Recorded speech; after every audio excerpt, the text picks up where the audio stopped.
Hi friends, good morning. ಎಲ್ಲರೂ ಹೇಗಿದ್ದೀರಾ? ಚೆನ್ನಾಗಿದ್ದೀರಾ ಅಂದ್ಕೊಳ್ತಾ ಇದ್ದೀನಿ. ತುಂಬ ಚಳಿ ಸಹ ಜಾಸ್ತಿ ಆಗಿದೆ, ಡಿಸೆಂಬರ್ ಅಲ್ವಾ. ಹಾಗೆ ಯಾರಾದರೂ ಫಸ್ಟ್ ಟೈಮ್ ವಿಸ್ಮಯ ಚಾನಲ್ನ ನೋಡ್ತಾ ಇದ್ದರೆ ಸಬ್ಸ್ಕ್ರೈಬ್ ಮಾಡಿ. ನಾನಿವತ್ತು ರೊಟ್ಟಿ ಮಸಾಲೆಯನ್ನು ಮಾಡ್ತಾಯಿದ್ದೇನೆ. ಇಲ್ಲಿ ನಾನೀಗ ತೆಂಗಿನ ತುರಿ, ಅರಿಶಿಣ, ಕೊತ್ತಂಬರಿ, ಜೀರಿಗೆ, ಸ್ವಲ್ಪ ಹುಣಸೆ ಹುಳಿ ಮತ್ತು ಬೆಳ್ಳುಳ್ಳಿ ಮತ್ತು ಒಂದು ಈರುಳ್ಳಿನ ಕಟ್ ಮಾಡಿ ಹಾಕ್ಕೊಂಡಿದ್ದೇನೆ. ಅದನ್ನು ಚೆನ್ನಾಗಿ ಮಿಕ್ಸಿ ಮಾಡ್ಕೊಳ್ತಾ ಇದ್ದೇನೆ.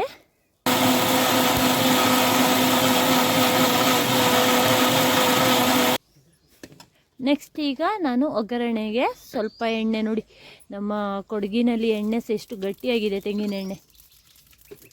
ಅದಕ್ಕೆ ಸ್ವಲ್ಪ ಸಾಸಿವೆ ಹಾಕಿ, ಸಾಸಿವೆ ಸಿಡಿದ ತಕ್ಷಣ ಅದಕ್ಕೆ ಈರುಳ್ಳಿನ ಹಾಕಿ ಚೆನ್ನಾಗಿ ಫ್ರೈ ಮಾಡಿಕೊಳ್ಳುವ. ಸ್ವಲ್ಪ ಕೆಂಪು ಕಲರ್ ಬರುವಾಗ ನಾವು ಈ ಮಿಕ್ಸಿ ಮಾಡಿದ್ದೀವಲ್ವ, ಅದನ್ನು ಸೇರಿಸಿದ್ರೆ ಆಯಿತು.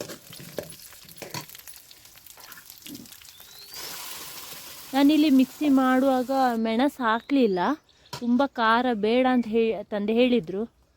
ಹಾಗೆ ಮಾಡಿದ್ದೇನೆ. ಇನ್ನು ಲಾಸ್ಟಿಗೆ ಈಗ ಮೆಣಸುಡಿ ಹಾಕಬೇಕಷ್ಟೇ. ಈಗ 1 ಸ್ಪೂನ್ ಆಗುವಷ್ಟು ಮೆಣಸುಡಿ ಮತ್ತು ರುಚಿಗೆ ತಕ್ಕಷ್ಟು ಉಪ್ಪು ಹಾಕಿ ಚೆನ್ನಾಗಿ ಕುದಿಸ್ಕೊಳ್ಳುವ. ಇದನ್ನು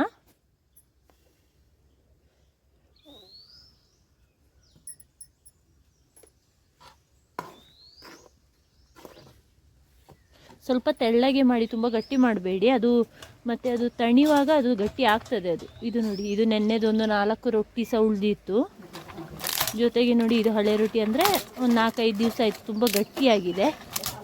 ಇದನ್ನು ಸಹ ಉಡಿ ಮಾಡಿ ಅದಕ್ಕೆ ಹಾಕಿದರೆ ರೊಟ್ಟಿ ಮಸಾಲೆ ರೆಡಿ ಆಗ್ತದೆ. ನೋಡಿ ಎಷ್ಟು ಗಟ್ಟಿ ಇದೆ ಇದು.